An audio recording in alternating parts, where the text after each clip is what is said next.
The Rough Drafts podcast is sponsored by Unicorn.com, the world's premier esports betting site. Bet on your favorite games like CSGO, Dota 2, and League of Legends, and earn Unicoins through successful bets, or use Unicorn's exclusive Connect program, where you can earn Unicoins just by playing some of your favorite games. Use your earnings to enter Unicorn's raffles for exciting prizes like Logitech peripherals or CSGO skins. So join Chase and Walter and prove who really is the esports gambling expert. Unicorn.com. Log on today.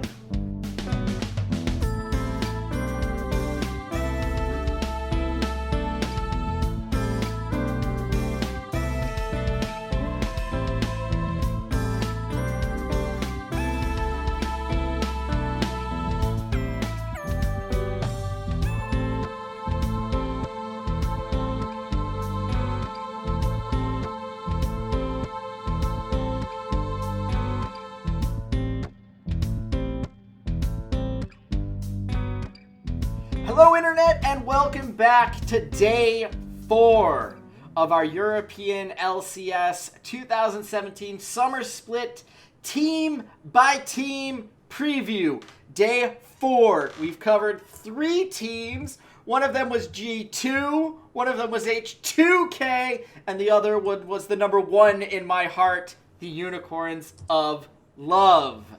That is right. We are doing our team-by-team previews once again. I believe this is the 3rd or 4th time we've done them. And when I say we, I mean, of course, my good friend and co-host of the very popular Rough Drafts podcast channel, Chase, RedShirtKing, Wassenar. And he's also back to writing on Unicorn.com. Chase, Absolutely. How are you doing, buddy? I'm doing well. I think that we're going to be talking about a very interesting team today. I'm very excited about this team and their potential. I think that they had a move that they needed to make in order to fix the one thing that was really holding them back. I think that they did a great job of addressing that need. And I think that this is an organization that has exactly the mentality that we want organizations to have when they look at their team. They genuinely believe, you know what, 4th place, not good enough. We're not satisfied with that. We want to push forward, and I can't wait to see them try to do that this split. They are certainly a group of fun misfits, if you will, from what we're used to in Europe. Oh, you totally got rid of my joke. I was going to say, your thoughts are not misplaced. I'd say they are the perfect fit. They are, in fact, the Misfits, co-sponsored by the Miami Heat. Yes, the Miami Heat of basketball fame, Shaq fame. It's very interesting. Shaq, his 2 jerseys on his 2K18 covers are going to be the Lakers and the Miami Heat. Not the Celtics, not the Phoenix Suns, not even the Orlando Magic where he started his career. The Miami Heat and the Lakers. But we'll talk about that on the 2K18 cover podcast edition of the Rough Drafts podcast. We're going to go over this roster just real quick because there was a roster change. They actually have happened. The offseason has not just been dark and full of terrors. It's been full of spontaneous changes. Of course, Alfari is still the top laner. Power of Evil still the mid laner. Han Sama and Ignar are your bot lane. But they replaced Cacao for Maxlore. Everyone put your cacackles in the channel one last time. The Cacao experiment for Misfits is over. Successful or not? I mean, Chase, I'll let you be the judge of that. Was this a good move? I mean, I think it was a good move. And I think that players and fans are, maybe perplexed by that. I've seen a lot of people who have said, like, man, Cacao was so good. He was 3rd team All-Pro EU in the EU LCS. And I think that is fair. I had him 4th on my list, but I had him very solidly 4th. I thought that he was a tier above everyone else on the list in terms of their play just in the spring split. And I think that he was a lot closer to the guys that I had in the top 3 than he was to the 5th. But, and this is a big but, just being a good player is not always enough to be the right fit for a team. And what we're learning about the Misfits is that they need better communication and shot calling capabilities. We saw them and fall down 2-0 to Splice in their quarterfinal series before rallying back and taking this great reverse sweep in that first round of the playoffs. But let's face it, if they didn't get very lucky that Splice ran themselves into a wall over and over again with that Kennen pick, I'm not sure the Misfits are there. And that's a problem. It's a problem that when the pressure was on, they did not understand how to execute their strategies. It's a problem that towards the end of the split, they were so one note in their strategies. We take the bot lane tower, we put really big emphasis on that. That opens up dragon control for us. That opens up the map to do everything else that we as Misfits want to do. And I understand doing that. I understand that their early game was, for the majority of the season, among the best in the league. They ended up being third, but they were mostly in that second spot until right towards the end. But I think that getting the shot calling, and more specifically, getting a player in Maxlor who so perfectly bounces off of Misfits' strengths, because their best player, in my opinion, is Power of Evil. Power of Evil had an amazing split. I had him as my vote for the first team All-Pro mid laner. He ended up getting second, which I think is fine. I think the guy was absolutely out of his mind this season. You look at the pure numbers, 5.7 KDA, 74.6% kill participation. Didn't necessarily do very well in lane, but did much better afterwards. I mean, the guy was a dominant force. And I think that you have now a jungler in Maxlor whose one big MO is, I make my mid lane better. When he played for Giants, he made Knight better. And look at what happened to Knight as soon as he left and the difference that made. You look at Roccat, he made Betsy better. That second half comeback doesn't happen if Maxlor isn't there facilitating that lane and giving them some options in that regard. So I think all in all, I like the move. I like what it does for their communication opportunities. I like what it does for the mid lane and playing around that strength. I think the biggest questions with this team are on pieces that were unaffected by this move. Specifically, I think I have questions about Alfari in his laning phase, and I think I have, or after the laning phase, I should say, and I think I have big questions about the bot lane and whether they're going to live up to the talent that they should clearly have. Okay. I will not allow you to besmirch Hansam. I'm not. That's where I'm gonna put my foot down here, because you said some things here that I fervently disagree with. I don't think them playing one style is a bad thing. This is their first split in the LCS. Like, let's not forget, they were just trying to make sure they were gonna stay in the LCS, and they were better than I think a lot of people really anticipated. I don't think anyone thought they were going to be quite as good as they were. I don't think anyone expected Power of Evil to be as good as he was. I think all of us were laughing our butts off when the Kakao announcement was made. I'm pretty sure every single one of us were going, well, I mean, I guess he's not an 027 LSPL mid laner, but yeah, he was terrible in the LSPL. None of us thought he was going to be a really good, solid player. We all had questions across the board, and for them to surprise us like this and to play so well and to be in the position where they can say, well, you know, we think we're maybe one or two little tweaks here away from actually contending for a title. I don't think anyone would have said that at the beginning of spring. We would think that that was where they are at the summer was.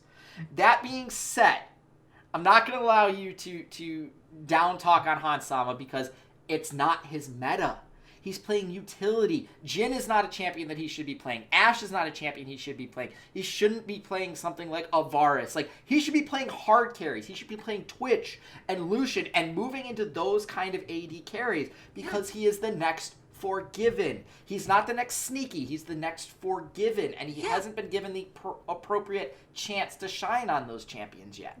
Guess what? I agree with that 100%. Okay. This is my point. I said that they haven't let that happen yet, and they clearly have the talent to do it. Let Hansama off his leash. But it's a meta thing. That's the problem. It was a meta thing. I don't think it's a meta thing because we've seen him. He had 2 Draven games and he dominated on that, and Draven is most certainly not in the meta. He is capable of hard carrying on things that were not in the meta. When he played Lucian, it was not a meta champion, and it did very well in the LCS when he played it. I think that Varus is something that you can certainly hard carry on, and that was something that he played a lot of, but I do believe they tried to pigeonhole him into what they believed the meta said about AD carries. Well, guess what? Reckless proved that maybe we were underestimating some opportunities, that maybe there were these champions that if you play really well, you can still find those openings for yourself. And if Reckless could win with all of the weird picks that he threw out there, I guarantee you Hansama could have done the same if given the opportunity. I don't want to hear, oh, but it's the meta. That's an excuse. That is a cop-out. That is you saying, like, hey, I do not have the flexibility to adjust. And in all reality, I don't agree with that with Hansama. I think his potential is clearly there. I think the Misfits have not allowed him to be that guy yet. I think that some of that comes down to what they've seen Ignar's role in this team as. I think that he roams a lot, and I appreciate that. I think that that's a strong thing. I think his playmaking has been very helpful. I think getting the mid lane going by roaming up to that lane is very helpful. But that means you're not helping Hansama. It means you're not letting him be that guy to play around. And I think that at the very least, he needs to be your number 2 option. I think that he is definitely a carry threat on his own. I think that they need to put him in situations where they can. I think they need to let Ignar sometimes help him out in lane and be a playmaker on that end. Let's bring Maxlore down to the bot lane rather than making the support always come up to another lane. And maybe we just say that Alfari can be a role player rather than constantly asking him, hey, can you win lane? Buy a lot and then maybe have a couple ultimates here and there in team fights. Like, I think that in all reality, they have these super strong tools available to them in the bottom half of the map, and they need to have a better job and a more efficient use of those resources. And that's going to come down to Daku. I think Daku has a lot that you can learn from their playoff performances, from the things that didn't work, especially towards the end of the season. And it's time for them to put those things together because now they have, a communication system. All of these players can speak English now. There are no excuses anymore. You should be able to communicate effectively. And if you're wondering, Chase, why are you being so super critical of a team that just came into the LCS last split? Because Misfits is being super critical of a team that just came into the LCS last split. Because that's the standard that Misfits said they want to be held to and that they're holding themselves to. And if that's what you want, Misfits, awesome. I'm happy to hold you to that standard. I think you are capable of more than you did last split. And I challenge you to see that. I challenge you to let Hansama be that guy and to play around the strengths that I think you clearly have. And I think that's necessary for them to take a leap forward if that's really what they want to be, if they want to be more than just a 4th place team. So you think Hansama is the cog, is the key that would be critical for them to potentially get to the finals and knock off G2? Because that's going to be the question I'm going to ask you for every single team. What needs to happen inside this team for them to, in a potential final match, beat G2? So what is the thing that Misfits needs? It is Hansama, and it's going to be Maxlore too, to a very large extent. Let's be clear. You still need to have that jungling presence. He has to prove that he can get Power of Evil ahead and get those leads going. Power of Evil certainly did a lot of that this season. He needs to be able to prove that he can do it again, and that this isn't this kind of aberration, and now he's going to return back to the mid laner that he was before. I have faith that he will. I believe personally that he's going to continue to be this huge force for the team. I think that Hansama can be a huge force for the team. And if they play around that, now they have 2 lanes and this entire bottom half of the map that they can play around. We already know how efficient they are at rotating down and taking that bot tower. They can do so much more and open up the map for themselves in that way. I will say, I think a lot of it's going to come down to how Alfari fits in the upcoming meta. I think that he is a player who, if you look at him, he looked like a rookie. That doesn't mean he didn't look like a strong rookie. The Xerxes really changed all of our expectations for what a rookie jungler should be. And we've been fortunate enough in Europe that we've had a lot of mid laners that just came in and day one were very good. Most rookies start the way that Alfari's career did, where it was good, but there were flaws and he still has things he needs to hammer out. If he takes a step forward and Hansama gets to be the guy and they figure out how to utilize him properly, yeah, I think they can challenge G2. I think they could challenge any team in Europe. I think they have the sheer roster talent to do it, and I think they have the right instincts for it, but they just have to make those couple tweaks. I think Maxlore was step 1 to doing that. We had another top lane rookie that had the same skill set that Alfari did, where he was a very, very dominant player in the laning phase, and then it was that late game kind of macro decision making, when to TP, that he had some issues with. And he got better. He got much, much better in his second split. talking about Wonder. Yeah. And if Alfari goes the Wonder route, then he's going to become a very, very solid top laner. Now, Wonder still does make some mistakes in the late game. He's only been around for 3 splits. Like, you're allowed to make mistakes. You don't have to be perfect. You absolutely do not have to be perfect. But he's got one piece of it down, and that tremendous laning phase that Alfari has, his ability to just absolutely crush opponents in the laning phase. It does a lot for him, and he doesn't need a lot of help to get there. So this could be a very, very, very interesting team coming into the summer. They've got some circuit points built up. I don't think they're ready for Worlds, but maybe if another team chokes like they typically do in the playoffs. Chase, final prediction. Where do Misfits end up at the end of the summer? You know, if you guys have noticed, I had H2K at 4th. I had the Unicorns of Love at 3rd. That means 2nd is open. This is the team I'm willing to gamble on. I think Misfits get 2nd place. I think this is a really good team. I love everything about this roster. I think that there are a lot of opportunities for them to take a step forward. And I think that the talent level is surely there. I think that they did get better at certain things as the season went on. I think that what happened towards the end is that they stalled out. And I think the communication was a big reason for that. I think they had to stick to a couple strategies because that way you don't have to worry so much about early game communication, which can be a problem when you have players that can't speak English as well as you'd like. Mm-hmm. They're not going to have their problem this time around. Maxlor should have versatility to change some things. I think he's going to be more likely to play around the lanes that you want them to play around. I have a lot of faith in this team. I think they're going to be really good.